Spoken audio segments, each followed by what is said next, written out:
കേരളത്തിൽ മതവിദ്വേഷം പരത്താൻ social media വഴി വ്യാജ പ്രചരണം. കേരള പോലീസിൽ മുസ്ലിങ്ങൾക്ക് മാത്രമായി PSC നിയമനമെന്നാണ് വ്യാജ പ്രചാരണം നടത്തുന്നത്. വസ്തുത എന്തെന്ന് മനസ്സിലാക്കാതെയാണ് ഇത്തരം പോസ്റ്റുകൾ പലരും ഷെയർ ചെയ്യുന്നത്.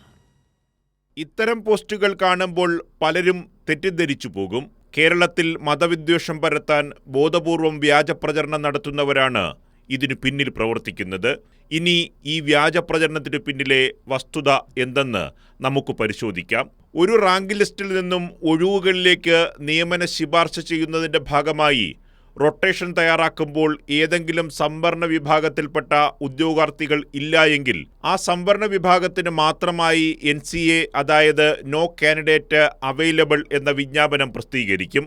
Indian reserve battalion police constable തസ്തികയിലേക്ക് റൊട്ടേഷൻ തയ്യാറാക്കുമ്പോൾ മുസ്ലിം വിഭാഗത്തിൽപ്പെട്ട ഉദ്യോഗാർത്ഥികളെ ലഭ്യമായില്ല.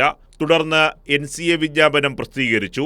ആദ്യ വിജ്ഞാപന പ്രകാരം അർഹരായ ഉദ്യോഗാർത്ഥികളെ ലഭിക്കാത്തതിനാൽ രണ്ടാം വിജ്ഞാപനമാണ് വീണ്ടും പ്രസിദ്ധീകരിച്ചത്. ഇത് വരുന്നത് മിക്കവാറും ഫേസ്ബുക്ക് ഗ്രൂപ്പുകളിലും അല്ലെങ്കിൽ വാട്സപ്പ് പോലെയുള്ള സോഷ്യൽ മാധ്യമങ്ങളിലുമാണ്. ഇത് പൊതുസമൂഹം പലപ്പോഴും ചർച്ച ചെയ്യണമെന്നില്ല. ഇത് ആളുകളിൽ നിന്ന് ആളുകളിലേക്ക് കമ്മ്യൂണിക്കേറ്റ് ചെയ്യലാണ് പലപ്പോഴും സംഭവിക്കുക. അങ്ങനെ വരുമ്പോൾ ഇതിന്റെ വസ്തുതകൾ ആളുകൾ അറിയണമെന്നില്ല. ഇതിനകത്ത് സംഭവിക്കുന്ന ഒരു വലിയ അപകടം എന്നുള്ളത്, ഇപ്പം ഈ മെസ്സേജ് കിട്ടുന്ന ഒരാൾ വിചാരിക്കുകയാണ് ഒരു അനർഹമായ ആനുകൂല്യം ഒരു സമുദായത്തിന് കിട്ടുന്നു അല്ലെങ്കിൽ ഒരു സമൂഹ വിഭാഗത്തിന് കിട്ടുന്നു എന്ന് പറഞ്ഞാൽ അതെന്തുകൊണ്ടാണ് അങ്ങനെ സംഭവിക്കുന്നത്? അപ്പം എന്റെ സമുദായത്തിന്, അപ്പൊ അയാളുടെ സമുദായത്തിലേക്ക് അയാൾ ചുരുങ്ങുന്ന ഒരവസ്ഥ ഉണ്ടാവും.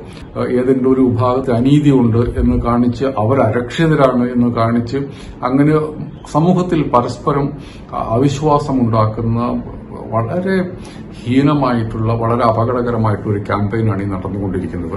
എല്ലാ സംവരണ വിഭാഗക്കാർക്കും ഇത്തരത്തിൽ NCA വിജ്ഞാപനം പ്രസിദ്ധീകരിക്കാറുണ്ട്. സമാനമായി പട്ടികജാതി പട്ടികവർഗ വിഭാഗത്തിലേക്ക് പുറത്തിറക്കിയ NCA വിജ്ഞാപനമാണ് ഈ കാണുന്നത്. ഇത് ബോധപൂർവം മറച്ചുവെച്ചാണ് വ്യാജ പ്രചരണം നടത്തുന്നത്. PSCയുടെ നടപടിക്രമങ്ങൾ അറിയാത്തവരെ തെറ്റിദ്ധരിപ്പിച്ച് നാട്ടിൽ വർഗീയ വിദ്വേഷം പരത്തുകയാണ് ഇത്തരം പ്രചരണത്തിന് പിന്നിൽ. വസ്തുത മനസ്സിലാക്കാതെ ഇത്തരം പോസ്റ്റുകൾ ഷെയർ ചെയ്യരുത് എന്നതാണ് വിനീതമായ അപേക്ഷ. നിറപൻ ചക്രവർത്തി, കൈരളി ന്യൂസ്, തിരുവനന്തപുരം.